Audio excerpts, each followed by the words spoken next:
오늘 함께 나누실 말씀은 데살로니가 전서 1장입니다. 찾으신 후에 봉독합니다. 함께 봉독하겠습니다. 바울과 실로아노와 디모데는 하나님 아버지와 주 예수 그리스도 안에 있는 데살로니가인의 교회에 편지하노니 은혜와 평강이 너희에게 있을지어다. 우리가 너희 모두로 말미암아 항상 하나님께 감사하며 기도할 때 너희를 기억함은 너희의 믿음의 역사와 사랑의 수고와 우리 주 예수 그리스도에 대한 소망의 인내를 우리 하나님 아버지 앞에서 끊임없이 기억함이니 하나님의 사랑하심을 받은 형제들아 너희를 택하심을 아노라. 이는 우리 복음이 너희에게 말로만 이른 것이 아니라 또한 능력과 성령과 큰 확신으로 된 것임이라. 우리가 너희 가운데서 너희를 위하여 어떤 사람이 된 것은 너희가 아는 바와 같으니라. 또 너희는 많은 혼란 가운데서 성령의 기쁨으로 말씀을 받아 우리와 주를 본받은 자가 되었으니 그러므로 너희가 마게도냐와 아가야에 있는 모든 믿는 자의 본이 되었느니라. 주의 말씀이 너희에게로부터 마게도냐와 아가야에만 들릴 뿐 아니라 하나님을 향하는 너희 믿음의 소문이 각처에 퍼졌으므로 우리는 아무 말도 할 것이 없노라. 그들이 우리에 대하여 스스로 말하기를 우리가 어떻게 너희 가운데에 들어갔는지와 너희가 어떻게 우상을 버리고 하나님께로 돌아와서 살아계시고 참되신 하나님을 섬기는지와 또 죽은 자들 가운데서 다시 살리신 그의 아들이 하늘로부터 강림하실 것을 너희가 어떻게 기다리는지를 말하니 이는 장래 노하심에서 우리를 건지시는 예수시니라. 아멘. 믿음의 본이 되어라는 제목을 두고 함께 하나님 말씀 나누시겠습니다. 데살로니가 교회는 바울이 제2차 선교 여행할 때 마게도냐에서 세운 그 빌립보 교회에 이어서 두 번째로 개척한 교회인데요. 데살로니가는 마게도냐 지방에서 제일 큰 도시이고 행정소였습니다. 복음에 대해서 적대적인 유대인들 때문에 극심한 박해로 인해서 몇 개월 만에 가까운 베레아로 피신하게 되었습니다. 데살로니가를 이처럼 떠나온 바울은 이제 막 생겨난 이 교회인 데살로니가 교회가 염려되었고 몇 번이나 가고자 했는데 결국 가지 못했습니다. 무산되었는데요. 그래서 디모데를 보냈고 바울은 고린도로 가서 복음을 전했습니다. 그러던 중에 디모데가 바울에게 돌아와서 데살로니가 교회 소식을 전했는데요. 이 소식을 듣고 고린도에서 데살로니가 교회에 이제 서신을 적었습니다. 각 장마다 주님의 재림에 대해서 말씀을 주고 있는데요. 주님의 오심을 기대하고 기다리는 마음으로 신실하게 살아가야 할 것을 권면해 주고 있습니다. 데살로니가 교회는 환난 중에도 인내하고 신앙을 지키고 모든 믿는 자들의 본이 되었다고 칭찬을 받고 있습니다. 어려움과 고난 가운데서도 믿음을 잃지 않았는데요.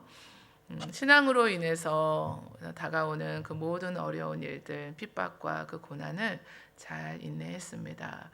우리 또한 이 세상에 살아가면서 예수님을 믿는 우리이기 때문에 그 신앙 때문에 위협이나 비방이나 반대를 경험할 수가 있습니다. 그것이 우리의 현실이 되었는데요.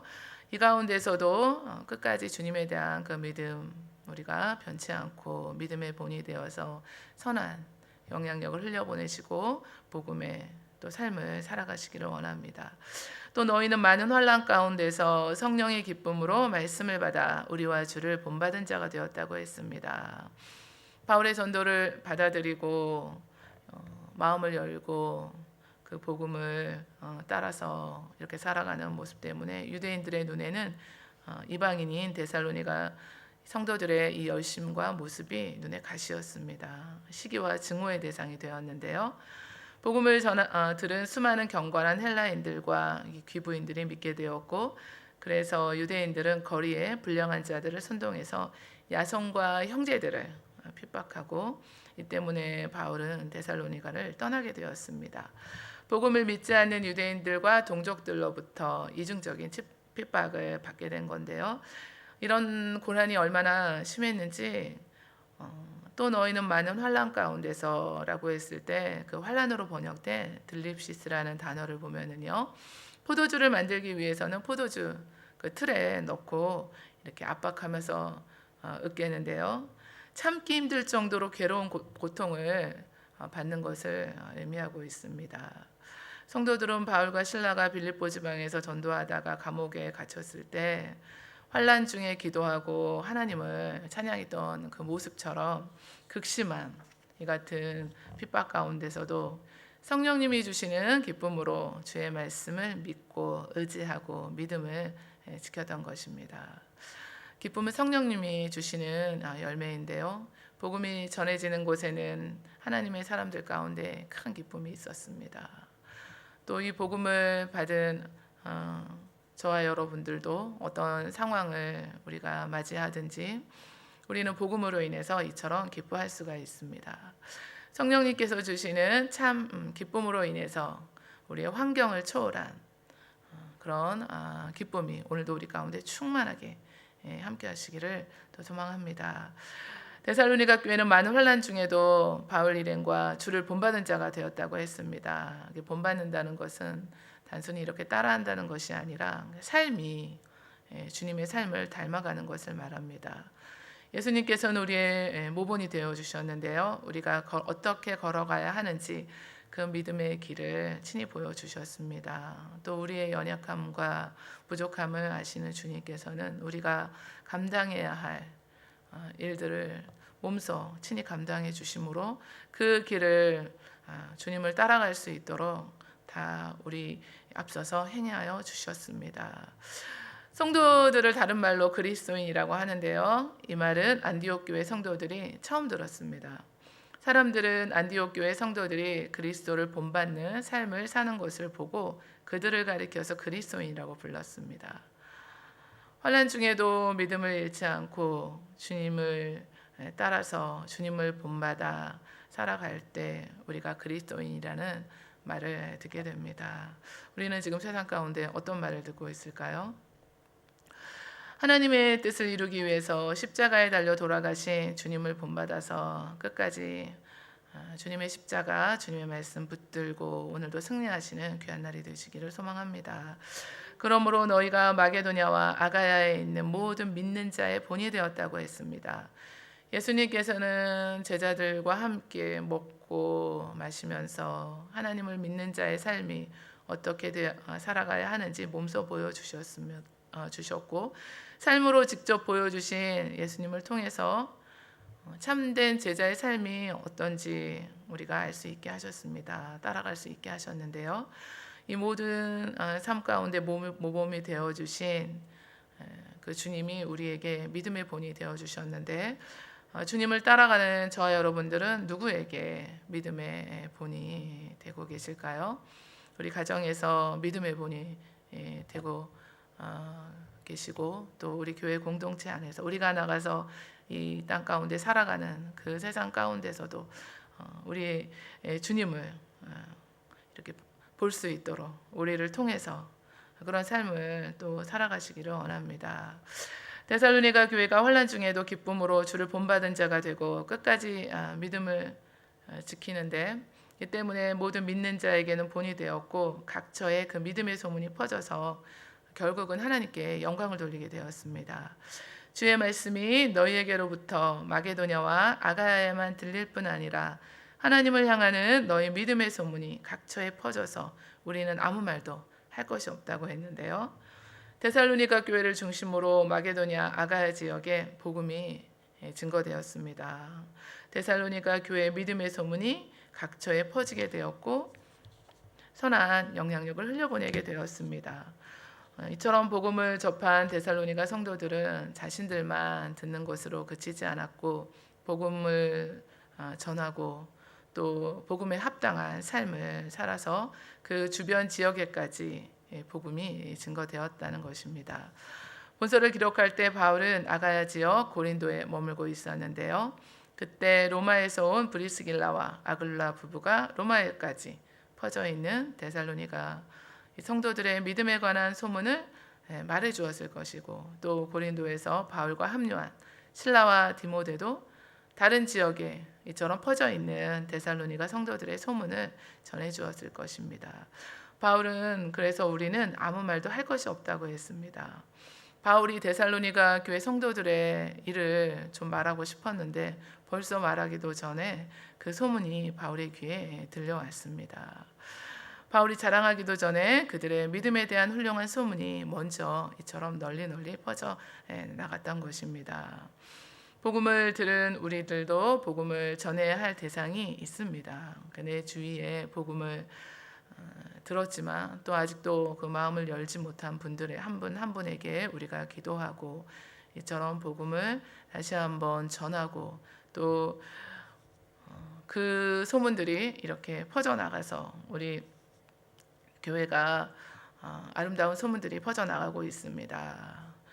양로원에 저희들이 이렇게 신방을 이렇게 하잖아요.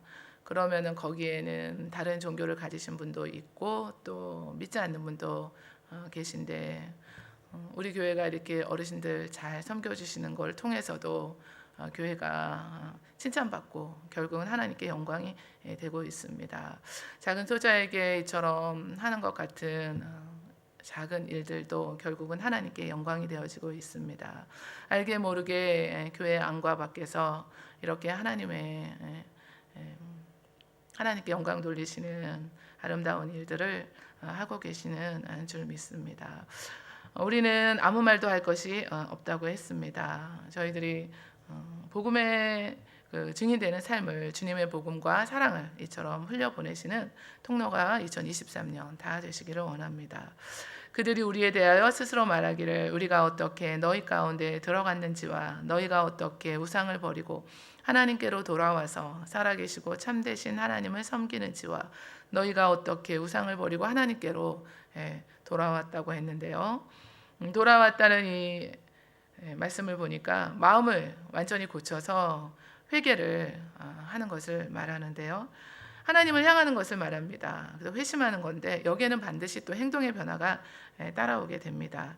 데살로니가는 헬라의 신들이 산다고 알려진 올림푸스 산에서 불과 한 80km 정도밖에 떨어져 있지 않았습니다. 교회 성도들 대부분이 헬라계 이방인이었고 헬라의 다신교적인 우상을 숭배하는 사람들이었습니다. 그들이 섬기던 우상들을 가차없이 과감하게 버리고 거짓되고 생명 없는 이 우상에서 종로를 하던 데서 이제 살아계시고 참되신 하나님을 전심을 다해 섬기게 되었습니다. 우상을 이처럼 단절하고 하나님의 종으로 마땅히 봉사하고 고난받을 것까지 각오하면서 이처럼 하나님을 섬겼던 것입니다. 심한 핍박 중에서도 예수 그리스도를 믿는 믿음 안에 굳게 서서 흔들리지 않고 또 바울을 기쁘게 하고 하나님께 영광을 돌리는 삶의 열매들이 있었던 것입니다. 우리는 모두 데살로니가 성도들처럼 복음에 이처럼 반응해야 하는데요.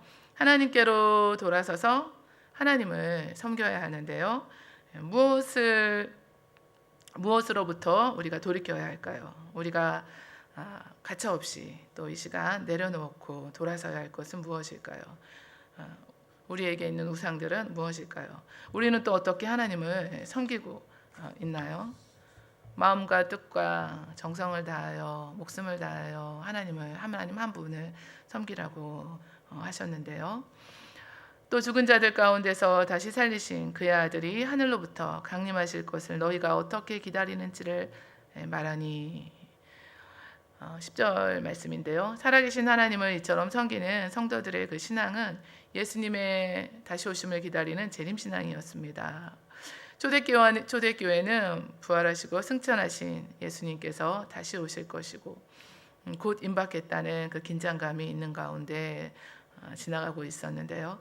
데살로니가 성도들은 예수 그리스도의 재림에 대한 소망이 분명했기 때문에 환난 가운데서도 성령님이 주시는 그 기쁨을 가지고 그리스도인으로 살아가면서 믿음의 본이 되는 삶을 살 수 있었습니다.